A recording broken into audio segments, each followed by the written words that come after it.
Breaking right now, an extraordinary courtroom verdict. Prince Harry has lost his £50 million case against the Daily Mail. But today, as he arrives for a speech at Chatham House, the moment this devastating verdict is announced, I can tell you, he has also lost his reputation. This man lied in court. He committed perjury. And he can sue me if he wants. King Charles must now strip his titles. This case, this verdict was make or break for the Duke of Delusion, and it is over. It's worth pointing out he's also dragged 7 other claimants down with him, including Baroness Doreen Lawrence, a woman who the Daily Mail supported through the murder of his son, Stephen Lawrence. However, the judge, Justice Nicklin, has accepted the explanation of all the Daily Mail journalists in question. This was not a split decision, as many of us suspected. This was a slam dunk for the Daily Mail. It wasn't even close. So today we are going to get into this astonishing verdict, which has been delivered just this afternoon with a special royal superstar panel. Joining us, legendary royal commentator Hugo Vickers, the author of Queen Elizabeth II, A Personal History. The American journalist and broadcaster Paula Frolic of Paula Frolic Uncensored on YouTube and Substack. And the royal columnist for the Daily Telegraph and The Spectator, Lee Cohen of The Tea with Lee. But first, I just want to give you some of the executive summary from Justice Nicklin today, because it is astonishing stuff.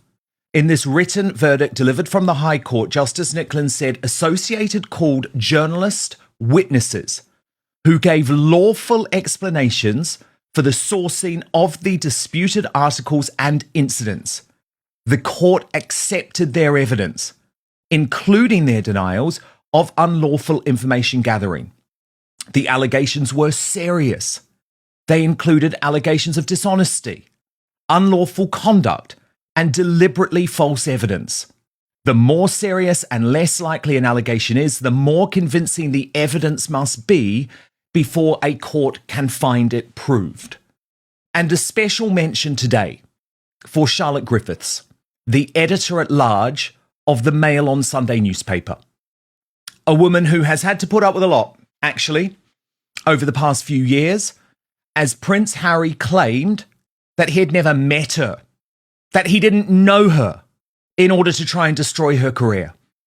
Of course, I believe one of the most devastating moments in this case was the final day when the Daily Mail produced the most astonishing personal Facebook messages exchanged between Griffiths and Prince Harry, in which it was very clear the two had had an intimate relationship that Charlotte had never previously publicly disclosed.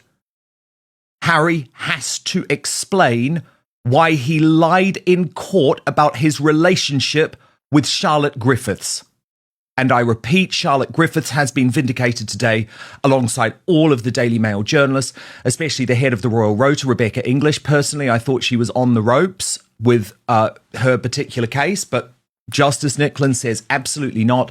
And also Katie Nicholl, a woman who has her own cancer battle going on, and Prince Harry still despicably dragged her into court.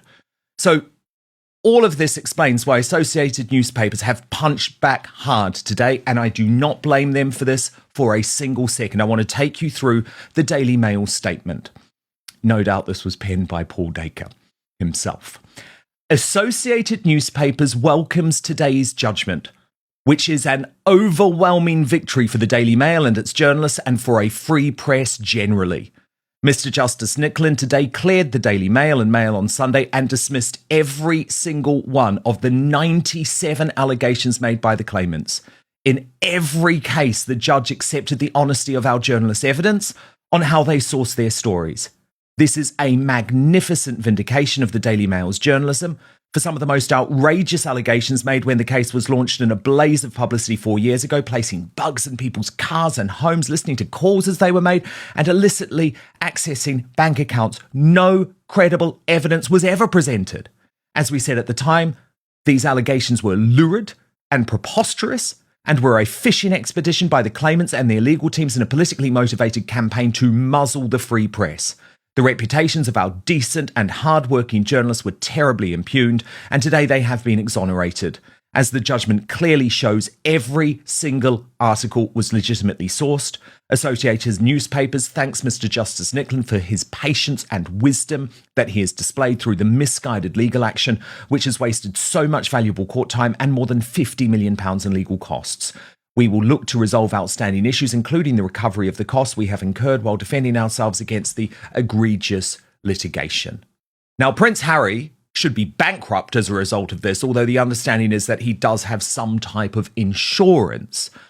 But he is morally bankrupt. He relied on phone hackers. He relied on criminals.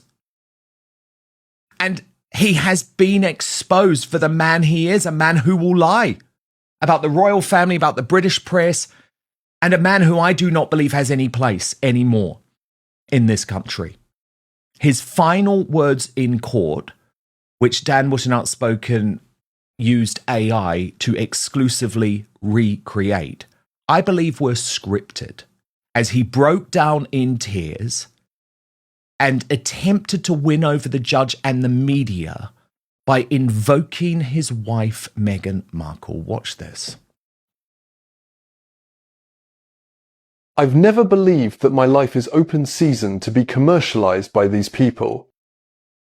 To act in the public interest is to interest the public. I fundamentally reject that. Having my life, like others, commercialized in this way since I was a teenager, delving into every aspect of my private life, listening to calls, blagging flights so they could see where I was going. It was a time when everyone was in competition with each other. To sit here and go through this again, and to hear them claim in their defense that I don't have any right to privacy, is disgusting. They have made my wife's life an absolute misery, my lord. Well, it was never about her. It was about you, and you have been exposed. So no wonder, as Prince Harry arrived at Chatham House the moment that this verdict was handed down, there was no security, but also no crowds whatsoever. That Range Rover and make his way into Chatham House. Like I say, this is the first of a sequence of events. He is also expected to hear that ruling regarding Associated Newspapers, that joint ruling, later this afternoon. And of course, we know that he is then travelling on to Birmingham to mark 1 year ahead of the Invictus Games taking place there. So that is Harry arriving at Chatham House a few moments ago for the Invictus Games Foundation conversation.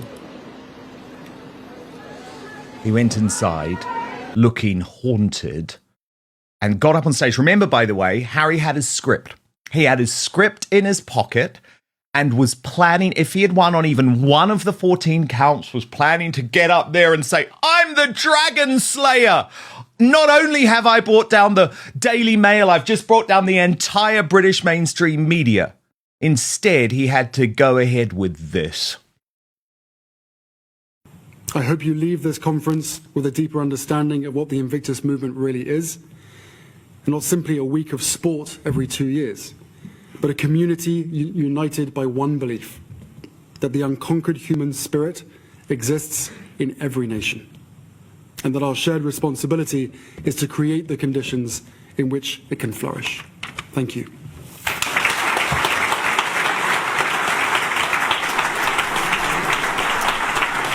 He is a broken man.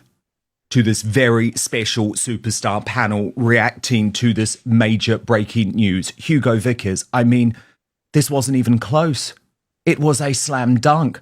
Lots of people thought the judge might just give Harry sort of a win on one of the 14 just so he had something to walk away with. But he didn't get that.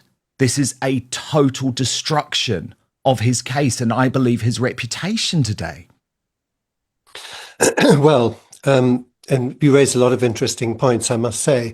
And you mentioned his reputation. I mean, he hasn't done an awful lot to enhance his reputation in the last few years. When you talk about some of the things to do with his wish for privacy, well, we think back to The memoir Spare, which I myself reviewed, I read the whole thing. I found a great number of faults of fact in it.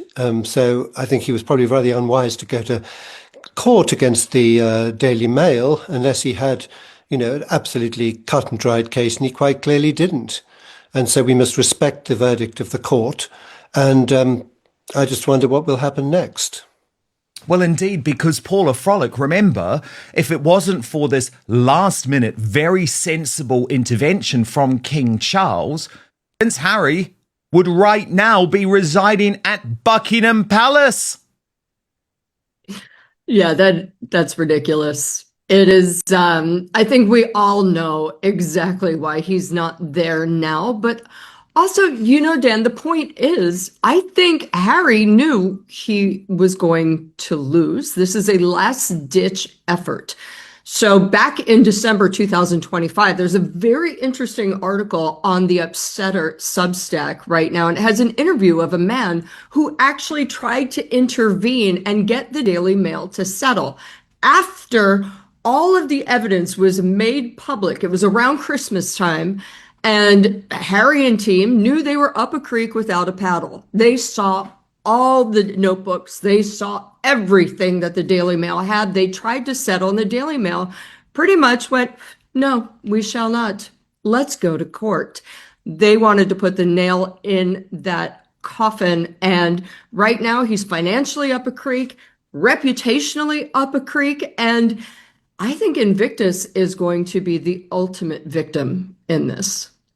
Which is obviously a sad thing, although a lot of people questioning actually whether Invictus should even go on anymore. We will come to that because, of course, that's officially the reason why he's in the United Kingdom. Lee Cohen, what can Harry say about this now? I mean, if he goes ahead and says, oh, no, the judge got this wrong, he's going to look even more insane. Well, Dan, it's hard to imagine him looking more insane considering the circus of the past few days, not to mention of the past 10 years. I think his reputation is irretrievably stained. And frankly, I feel compassion for the veterans who are his charity is representing, and all of the charities that are connected with him. What charity would possibly want to be associated with this man after he has, had so many blows to his character, to his reputation? It's amazing. I don't know if you recall a couple of years ago, there was a hero who was killed on the battlefield that has a charity in his name, and his mother objected to Harry receiving an award in her son's name. And she remarked that his reputation is just too divisive and too controversial. And I think we're seeing that play out now. Well, we absolutely are. Now, I want to talk about one of, I think, the most damning parts of the case for Prince Harry. It's also one of the most salacious, but remember, he is the man who decided to drag into court a former fling to try and destroy her. And remember, this is what he said in court about Charlotte Griffiths. This is from our AI exclusive recreation. While Harry and Meghan demand special treatment and attack the royals, the mainstream media still protects them. On Outspoken, I call it out with no bias. So subscribe right now for the full story every day. I had no idea she was a journalist. I never used the name Mr. Mischief. Did you meet her in Ibiza? I don't think that can be right. I don't believe I have ever been to Ibiza other than with my now wife. My social circles were not leaky. I want to make that absolutely clear. I would have to cut contact with this person. Now, Paula Frolic, the messages were produced as evidence. And remember, Charlotte Griffith, all credit to her, because I know I've been quite tough on her about certain aspects of the Harry story, but she had never released these messages publicly. It was only once Harry took her to court that she went public with them. Now, he said to her in the messages. This was in December 2011. Hi, it's H, in case you were confused by the name in the picture. So he said it's H. She replied saying, hello, Mr. Mischief. So that was a name that she had given to him, but it was included in the messages and the back and forth exchange. And the back and forth exchange, let's just be honest about it, makes it clear that there was an intimate relationship between the two of them. So surely Prince Harry was lying in court. Will there be a consequence to that? I'm not sure if there's going to be a legal one in the UK. There will definitely be a social one, because right now I can legally say Prince Harry, comma, a known liar. Or if I was kind, Prince Harry, comma, a known serial memory variant, you know. And the other thing is, in the US, it is very hard to sue someone for libel. You have to have a reputation to defend. And one can argue right now that he does not have that anymore at all. So, you know, I think it's going to be much more social than it will be legal. I'm not sure there's an appetite for the court system. No, because there never is. And that's the problem. I feel like he is just going to keep on. Look, the problem I've got with him is he keeps on trying to destroy other people's lives. I mean, Charlotte Griffiths and Katie Nicholl, they're people I've known personally, right? Years and years and years ago, we were both on the beat together. They are honest women. I mean, Katie has just gone through her own cancer battle. They both are mothers. And this idea that he wanted to destroy them is quite shocking to me. And I do sometimes think it is just worth actually looking at the messages themselves, because they do paint a particular picture of just how close and I think intimate the relationship was. So this is a particular exchange from January 2012. And Prince Harry says to her, hope you're really well, Griff. So he's calling her Griff. Miss our movie Snuggles. I'm off comms all week. In case you think I'm being rude, keep me posted. Kiss, kiss, kiss. Kiss, kiss, kiss. Kiss, kiss, kiss. Now, Hugo Vickers, just looking at that, just that message alone, that is a close relationship at the very least. That's not someone who you will forget in a couple of years' time. And Hugo, I mean, you're an author, you're a journalist. If a royal was sending you messages like that, you'd remember it, wouldn't you? So I think Harry, unfortunately, has been totally proven wrong, because Charlotte Griffiths was able to bring the receipts. Yes, it certainly would seem like that. And I don't want to defend Prince Harry in any way at all. I'm afraid I don't think he's terribly bright, and I think he's probably gone into all this and I don't know, maybe been to some extent encouraged by his legal team that he had a chance of winning. Yeah. And you know what it's like, you get hooked into these situations, probably egged on to some extent by his wife, because my theory, Yes. which I certainly on many occasions in the past, is that a lot of the things he says don't seem to come from his head. They seem to be put into his head by his wife. Meghan Speak, you can often tell that when he's making public statements. I've actually gone so far, if I'm allowed to say it, to say that I think he ought to be wearing one of those orange hostage suits that you sometimes see. It's sort of the same colour as Paula's jacket. Well, yes. Well, yes. Well, I don't mean to be rude, Paula, but much smarter jacket. Anyway, they go right across the orange things. But you know what I mean. No, I do.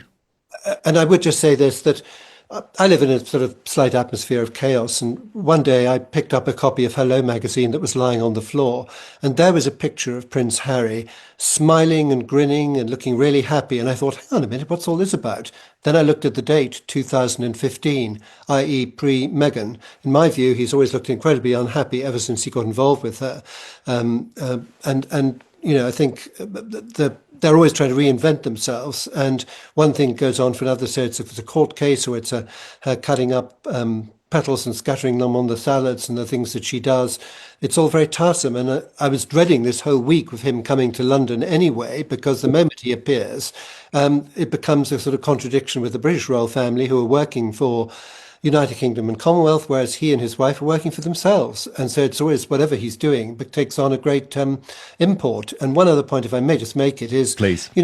he has, supported Invictus Games, which is a brilliant concept, which is to show wounded people that they are not victims. What has he done to himself? He's turned himself into the biggest victim of all time. So true. And you're completely right. Here are the real royals this week, conducting their duty, going about it without any sort of drama. Although I do say King Charles and the tank, I wonder if he was sending a little bit of a message with that to his youngest son. It's interesting, Hugo, because you talk about Harry. I think he's an empty shell of a man today, actually. I just want to show you one other part of his speech from Chatham House, where I think he looks quite haunted. Now, of course, at this point, it is worth pointing out he knew that he had lost. I've been involved in these types of cases. You're allowed to find out an hour beforehand. So he got the news wherever he's staying. It was meant to be Buckingham Palace. We don't know. He got the news, then had to get straight in his Range Rover with his private security and deliver the speech. But to me, he looked like a haunted man today. Look at this. I'm going to interrupt you for a moment to listen now to Prince Harry speaking in Chatham House. Different governments, different militaries, different organisations, and of course different approaches to recovery. And that's exactly as it should be. No two countries are the same. No two healthcare systems are the same. And no two military cultures are the same either. And what brings us together is far more important than what sets us apart. And it's like, I mean, what is he talking about? Seriously. This is not your job. It's not your country anymore. It's not your place to comment. And I find it completely bizarre that he pressed ahead with this speech, actually. Well, he has certainly not befriended himself to the American people. He's made comments trashing our Constitution, trashing our free speech policies, and the fact that he and his wife have become absolute box office poison in Hollywood, the place where you would have imagined, if anywhere, they could have thrived, is just, it's head spinning. And what you really wonder, Dan, is, I mean, don't they sort of war game these things? Don't they plan them out? Don't they think through a sequence of, well, my court case is this day and I'm coming and I refused or I didn't answer in a timely manner the invitation from Buckingham Palace and then I accepted. I mean, it is such a roller coaster ride of chaos that it's mind-boggling. And where are the advisors in all of this? Well, the problem is, I think they're no longer listening to any advice. They're actually now just doing it themselves. And I've always said, actually, they've had advisors for a long time who they've chosen to ignore. And now we are getting to see what it's really like when Harry and Meghan run their own affairs, and it's total chaos. By the way, Piers Morgan has weighed in on the verdict. It's quite funny. He writes, with tongue firmly in cheek, devastated about Prince Harry's £50 million High Court defeat to the Daily Mail. I do hope it doesn't bankrupt him. But then he wrote, in a more serious manner, massive win for the Mail, massive defeat for the Ginger Whinger and the other celebrities involved who love to use the media when it suits them. How delicious that he's come back to the UK just in time to be humiliated. Expect the mother of all tantrums later. And Paula, I do think this is now bringing the curtain down. It's closing the chapter on the sort of Leveson era in the United Kingdom. Look, the media here used to behave abominably, right? But we're talking 2 decades ago, before I entered Fleet Street, actually, which was after there had been royal editors who went to jail. And trust me, at that point, the bad behaviour that Prince Harry is referring to stopped.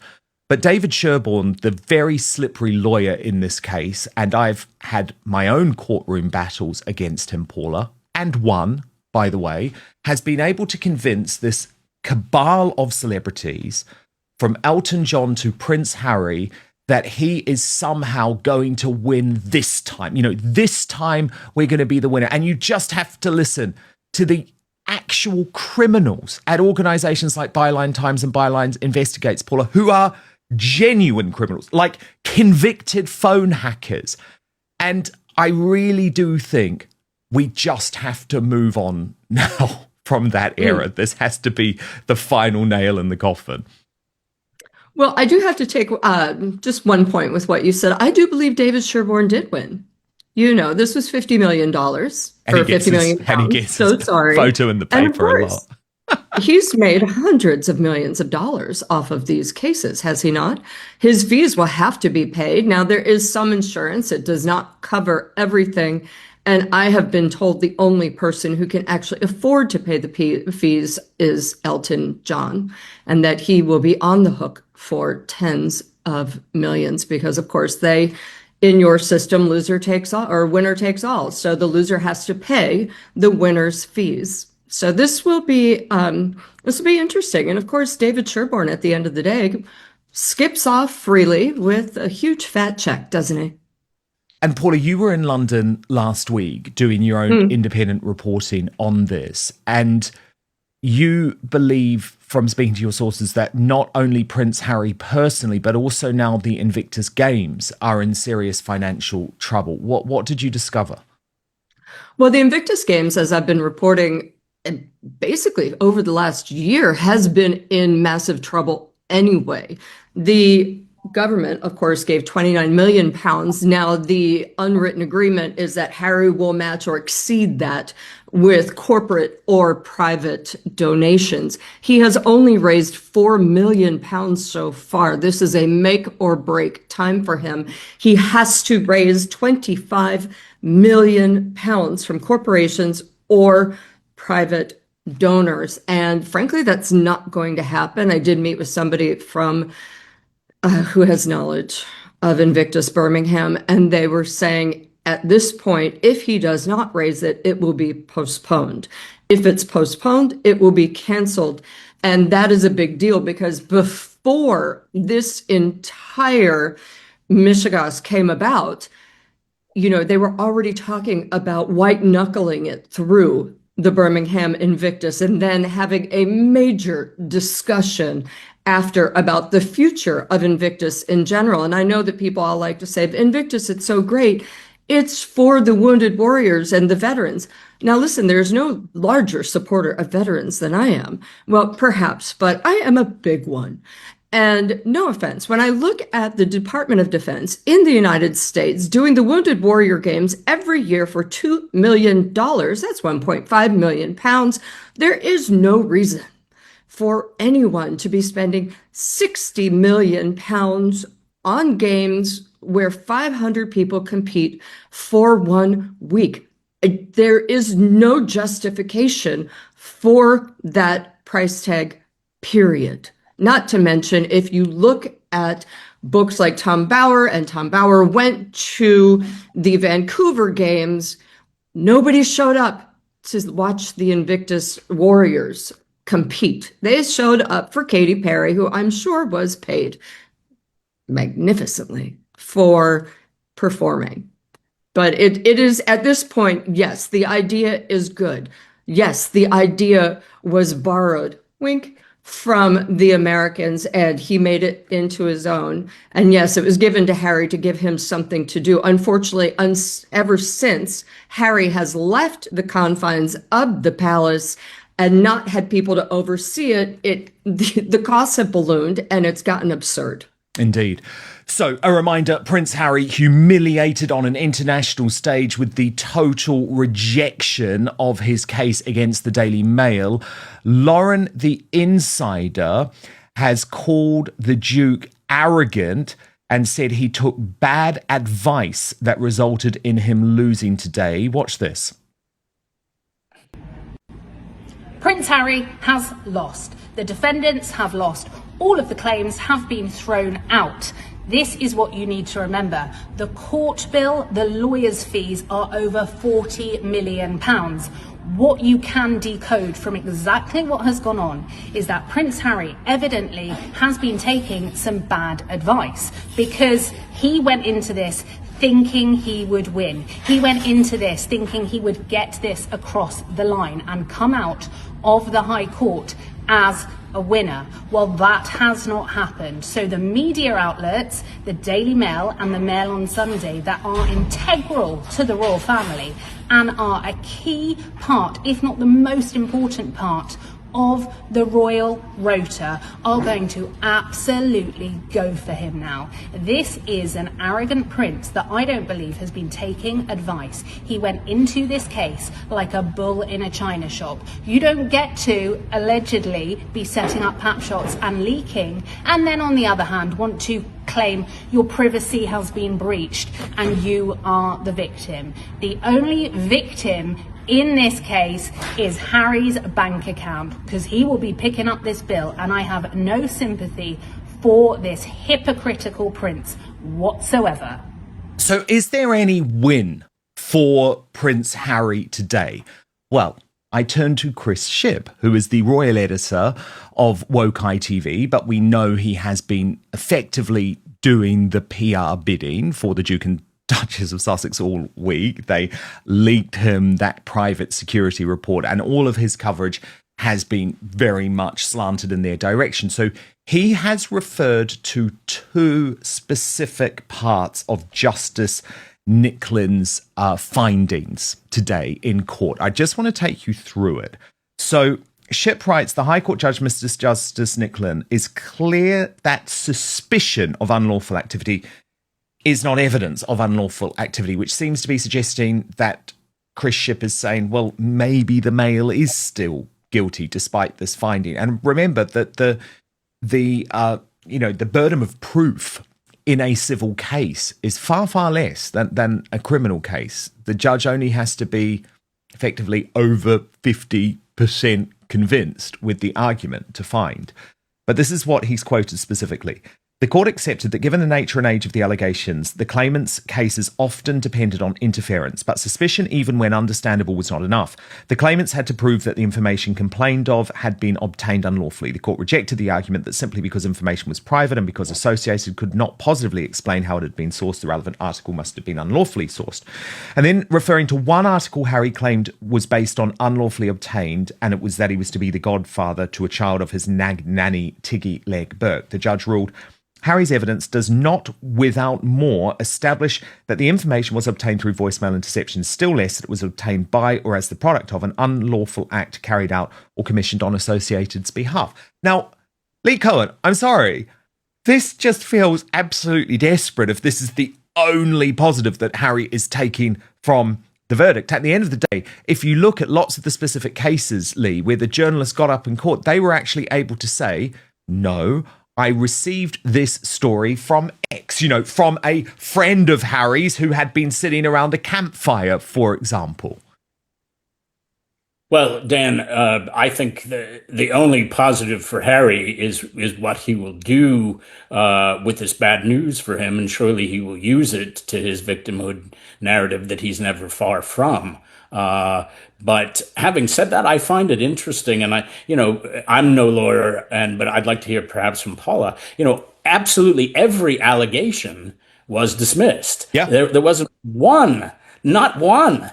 And the judge made a remark that Prince Harry went beyond giving factual evidence. I mean, that's a lot. Once again, I go back to who was advising this guy. When he was in the bosom of the royal family, he, of course, had handlers and advisors and counselors that kept him from the self-harm that we're now seeing. We're seeing a man self-destruct. Indeed. Well, just before you come in, Paula, I actually want to show you a moment in court. It was one of those astonishing moments in court where the judge, this is Justice Nicklin, the man who was actually going to be making the decision that was make or break, tried to give Harry some advice during the evidence because Harry, of course, was irritable and difficult to deal with and was not following instructions.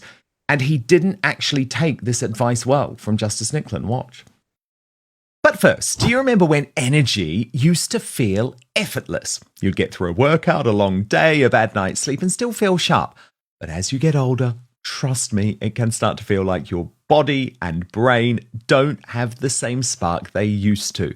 Here's the interesting part. That's not in your head. It's biology. When we're younger, our bodies naturally produce and regenerate high levels of creatine. But as we move into our 40s and beyond, that production steadily declines. And that means less readily available energy for both our muscles and our brains. That's exactly why Qualia Creatine Plus was created. Here's the key thing though. You can't just take any old creatine and assume it's doing the job. It has to actually get into your cells and then be activated so your body can use it properly. That's why Qualia Creatine Plus is different. It combines two clinically studied forms of creatine with electrolytes, all chosen to support absorption and activation. It includes easy to mix micronized creatine monohydrate in a new form called OptiCreatine, plus creatine magna power, along with a precise amount of sea salt to help support uptake where it matters most. What makes this stand out is that it's not just creatine, it's the delivery system your body needs to make it work for you. We're way past the dark ages of creatine being just for gym bros. Creatine is critical for energy, metabolism, cognition, and healthy aging, not just lifting like a bodybuilder. So go to qualialife.com/Dan for 50% off. And here's a bonus. Use the code Dan for an additional 15% off your order. That's QUALIA life.com/Dan and use the code Dan.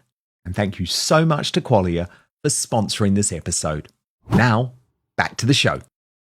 Part of Mr. White's job is to put allegations to you. This is a big moment. You're doing exactly what lots of litigants do. You tend to argue back about what he is putting to you. You don't have to bear the burden of arguing the case today that's for Mr. Sherborne. I had a bad experience with Mr. Green. You can simply say, I don't accept that, or I don't know about that. I am intent on you not having a bad experience with me, but it is my job to ask you these questions. But Paula, Harry now just seems to live in a bubble of paranoia where there is always some type of plot against him, even in his father's own courts. Yeah, but this is of his own making, Dan. I mean, you ask who is advising him. No one. They've all quit. Look at all of the staff that have quit over the 5 years after they've been hired for good advice. The good advice has been ignored. They've been belittled. They all left. The only people he has right now is his PR man, Liam McGuire, God bless. And of course, Sunshine Sachs. But, the bigger issue is he was taking advice from David Sherborne, who he felt had won before, with settlements. And again, I think he did try to get out of it. There is that piece today, again, from the Upsetters saying all of the claimants were like, okay, let's go to the Daily Mail and let's settle right now. We have to settle. It was even on Christmas Eve, they were trying to settle because they didn't realize that the Daily Mail would have kept all this evidence from 20 years ago. They assumed most likely that, notebooks would have been destroyed after 5 years. Well, guess what? They aren't. And, it's just, Harry is a child, as we've seen over and over and over. He was protected by the palace. I have people who worked with him even before Meghan, and they said that he was obnoxious and arrogant. And we saw that come out in the court. Let's look at the email, the text he sent to Charlotte Griffiths. Ugh, I have to go press the flesh. I can't stand begging for money. Of course, I'm paraphrasing. I don't have them right in front of me. However, this is a guy who literally thinks that working is showing up 1 hour a month, taking photos, smiling and playing with children, and that is how charity is done instead of actually working 60 to 80 hours a week, like a lot of charitable people in the US do. I'm not sure about the UK, but it's ridiculous. Yeah, well, this is the message you were talking about, Paula, where Harry was saying, and this is to Charlotte Griffiths again, Charty, he called her in this case. I wish I was there, sugar, but unfortunately stuck in Cornwall doing army stuff. Otherwise, I would have been there playing and drinking you under the table. Ovie. The whole thing raised a lot of money, so I'm pretty happy. Just wish I could have been there, especially now that you're there. Do you ever work? So it's very clear his focus was absolutely on the social rather than the good work. Of course, This has now turned into a total calamitous week for Prince Harry. I just want to show our viewers around the world some of the front pages of our national newspapers today. So this is before the court verdict. So there's The Sun. King snaps at Harry. The Daily Express also splashing on this story. Harry turned away from the palace. And even the broadsheet Daily Telegraph, which is widely considered to be the sort of newspaper of the royal family. King puts foot down on to block Harry's stay. And I think it was the briefing to The Sun that was probably the most interesting, because they're very much trying to paint a picture about the fact that King Charles has just had enough, and it was the monarch personally who was able to slam the door shut to Buckingham Palace. Now, whether that's just his aides trying to, make Charles look a little bit tougher than he actually is in this case, I'll let you decide. But this is the royal aide who they are quoting, saying the king was being tested beyond endurance. Sources say his U-turn, this is about staying at Buckingham Palace, came after a Friday deadline passed, and a month of indecision meant palace staff needed for his stay were allocated elsewhere. Harry, who is understood to have arrived in Britain, will stay in private accommodation. A royal aide said the king's patience snapped. He wants to be a loving father and grandfather, but that was being tested beyond endurance. He is not willing to be pushed around, nor to indulge a constant state of chaos. Meanwhile, sources close to Harry are even questioning if the offer for the palace was genuine. So, Hugo Vickers, do you think, given these circumstances, King Charles was right to end up banning Harry from staying at Buckingham Palace? Well, it's a funny one, isn't it? Because I would have thought there were quite a lot of rooms at Buckingham Palace which could be made available at very short notice if he wanted to. I think probably there's something more going on behind the scenes, using emotional blackmail. Do I bring the children? Will you ever see your grandchildren? What about, that whole security issue which she keeps banging on about? But it's very sad, because actually what I've always hoped would happen would be that there could be some kind of personal reconciliation between father and son, for two reasons. One, we know from Prince Harry himself that the king said he didn't want his last years to be made miserable by family disputes. And secondly, whatever you think about Prince Harry, from the fact that he, going back to his childhood when he lost his mother, he is carrying around a lot of emotional baggage, and he's got a lot of problems, I suspect, out in Montecito as well with his wife and children. And I think, if his father dies, let's say, and he hasn't reconciled with him, he's going to be even more of a mess than he is already. So in that respect, I hope that there could be some sort of reconciliation personally. As for him taking any part in royal life, royal working life, no, because as we've seen, the moment he appears in this country, he becomes a total distraction. People just write about what he's doing, what he's thinking, what is going on, this and this and this and this. And it just takes away from, as I said before, the very important work that our royal family are doing, which they're not doing for themselves, they're doing for the United Kingdom and the Commonwealth. Well, it's interesting that you say that, Hugo, because it looks like Harry is still pushing for a meeting with the king this week and has not ruled out bringing the children. So he's saying London is too dangerous, but potentially the children will still come in to go to Althorpe, where it's believed that they're filming for a documentary to broadcast next year for the 30th anniversary of the death of Princess Diana. And the Daily Mail has actually reported today that sources close to Prince Harry say he is looking forward to spending time with the king. So this is an insider at the Mail who obviously are totally involved in the story today, but they are still reporting on what Harry wants. And they say Harry is still keen to see Charles, which he is looking forward to. I mean, Hugo, would that be a big mistake for the king in these circumstances? No, I don't think so. I mean, I honestly think, as I've just said, I think it's very important that they should have some sort of reconciliation. I think we all understand that on a human level, of father to son. Publicly, for work that he might do, no. I think actually he might do the Invictus Games an enormous service by stepping down and letting them have a different patron and getting them get on with it and do their funding themselves without him, because he's now becoming controversial and difficult. But I think the king has always actually been very clever. He's never responded to the numerous jibes that have been thrown at him from Montecito. Remember the Oprah Winfrey interview? Oh, yeah. Remember So all much. He has never said anything. Queen Camilla being called dangerous. Exactly. I mean, it's interesting because, well, actually, let me just tell you what else the source close to Prince Harry has told the Mail on this, because it does look like he's waking up. I would argue, Hugo, maybe I'm not as kind as you, because I would argue too little, too late, mate. But this is what the source close to Prince Harry is saying. Harry is really, really keen to bring the kids. He wants to ground them in the UK, in their heritage and their family heritage. They need to see their grandfather and they need to understand more about where they come from. Their lack of knowledge of the UK is becoming apparent, along with their lack of connection to it. Then they quote a friend, so that they're now saying they're speaking to one of Harry's friends, saying the problem is that the children are just so excited about this visit. They were told already some time ago that they are coming, and they are beside themselves with excitement. They have been hopping up and down about coming here. They are really excited about the trip. They have been talking about it for months. Harry and Meghan have been telling them about the UK. Harry doesn't want to disappoint them. There's nothing from him to say either way at the moment for sure, but the feeling I get is that he will find a way to make it happen for them, the children, in a way that everyone is happy with. He will try to be the bigger person and bring them anywhere. I mean, honestly, I have my head in my hands, okay? Because to me, this is not just emotional blackmail now against the king.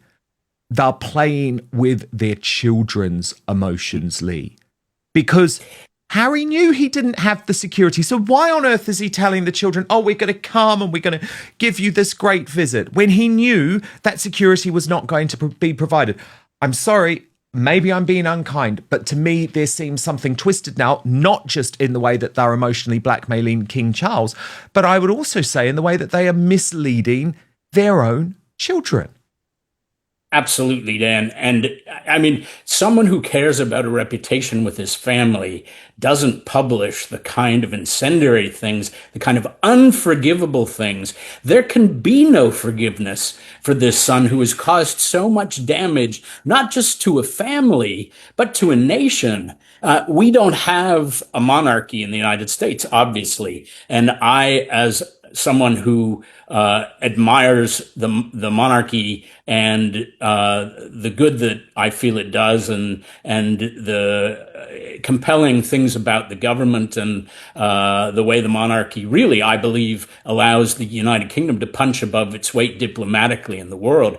Harry is being dangerous not just to his relations, which is unforgivable too, by the way. He's being dangerous to his whole nation and its system of monarchy. He has accused them of unforgivable things, of racism, and his wife did, and he stood by while she did. I don't think that the public has any appetite for any kind of official reconciliation. Now, a personal reconciliation, absolutely, between father and son, I think is very advantageous, is very palatable, is exactly what would tug at most people's heartstrings. But Harry doesn't deserve that for the unforgivable things that he's done. Okay, this is really interesting. Look at this footage.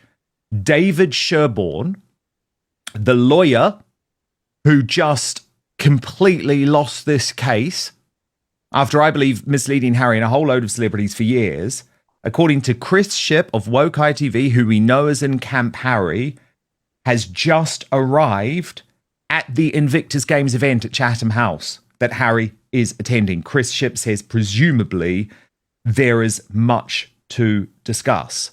Paula, that is going to be one fascinating meeting, because it was David Sherborne who for years was assuring not just Harry, but Doreen Lawrence and Elton John and Sadie Frost and all of the other people involved in this case, like Simon Hughes, the former Liberal Democrat MP, that this is a slam dunk. There's no way you're going to lose. Now he's got to face the music. Well, I'm sure in his hat, in his bag, he had a very large hat he was going to try to eat in front of Harry. But, the point of this is, Dan, I don't think Harry cares about anyone but himself and his immediate family, as his wife or his children. He doesn't really care about the veterans. He says he does. However, look at someone like Scott Snow, the veteran from Dusseldorf 2023, who was injured and there wasn't insurance to cover his rehab. He's now thousands of dollars in debt and can't work and lives on a fentanyl patch every day. He doesn't care about that. Harry doesn't care about that. He just wants to basically use veterans to burnish his own reputation and Meghan's. And Meghan also is using that as well by selling her outfits that she wears to Invictus Games. He also certainly doesn't care about his family. He cares as long as they help support him and burnish his own reputation as well as Meghan's. And, you were talking about the children and Meghan. Of course they have to come. Of course they have to be here at some point during this trip, because without them, without the children, how is he going to make that Diana doc? Because the money shot, and this is a horrible thing to say, but here we go. The money shot is the children at Diana's grave. Oh, with or without a film crew. Yeah, with or without a film crew. And of course can be filmed by phone. And that might be enough because they did that with Netflix. Look, this is a developing story, of course. Prince Harry has just been totally thrashed in court in this £50 million lawsuit against the Daily Mail. He didn't win on one count. I have just been told that Paul Dacre, I mentioned him earlier, he is now the editor-in-chief of Associated Newspapers Limited, has released a personal statement responding to Prince Harry. I am told that this is going to be quite something. So let's get into this. This is the first time I'm reading this. I'm quite excited. Paul Dacre says, Prince Harry wrote a sad book which boasted about his killing of 25 Taliban, his drug taking, and in cringe-making detail how he lost his virginity. There isn't a laundry in the cosmos big enough to wash down all the dirty linen he has aired about his own family. For him to complain about his privacy being invaded takes not just the biscuit, but the whole tin. Poor Harry. I feel sorry for the way a confused and angry young man has been drawn into this case. The bitter irony is that his mother Diana liked the Mail. We were her paper. We took her side in her acrimonious breakup with Charles. She and I would speak and meet. The Mail's superb royal reporter, that is referring to Richard Kay, was her friend and confidant. The truth is that this trumped-up action, which has cost well over £50 million and wasted a huge amount of valuable court time, should never have been brought to trial. That it did raises profoundly disturbing questions about the conduct of elements of the legal profession. Today's verdict is not just a victory for Associated's magnificent journalists, several of whom have had a terrible toll imposed on their health and lives, but a free press generally.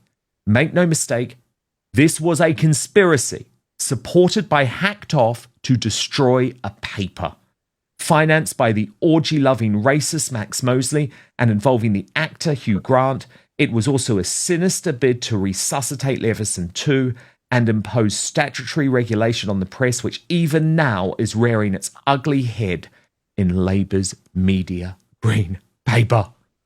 You go, because I don't think I've ever quite read a statement like that after a court victory.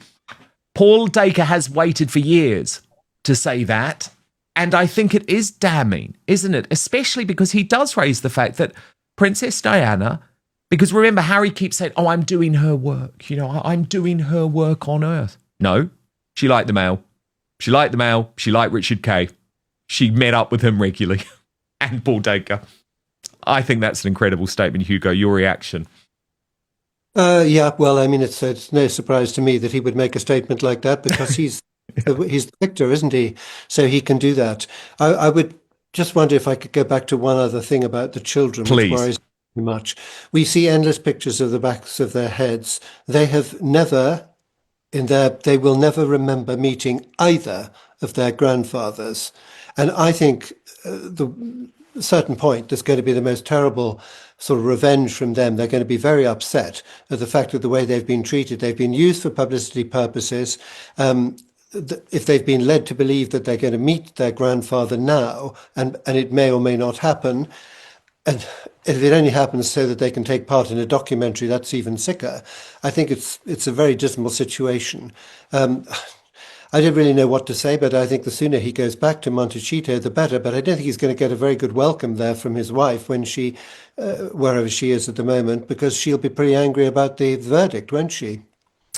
She absolutely will be. She absolutely will be, for very good reason, because regardless of what everyone says, Meghan Markle was actually always very reluctant for Prince Harry to press ahead with this case, and I think for very good reason. What a fabulous superstar panel today. Thank you so much to Paula Frolic, who is the author of Paula Frolic Uncensored on YouTube and Substack. I can't wait to read her verdict on this verdict. Hugo Vickers is, of course, the legendary royal commentator, author of Queen Elizabeth II, A Personal History. And Lee Cohen is a royal columnist for the Daily Telegraph and The Spectator, and we love him as The Tea with Lee. Okay, I want to get to some of your comments now, because this has been quite a day. By the way, if you're with us for the first time here on Outspoken, please do subscribe, because that means that you get access to all of our content on YouTube.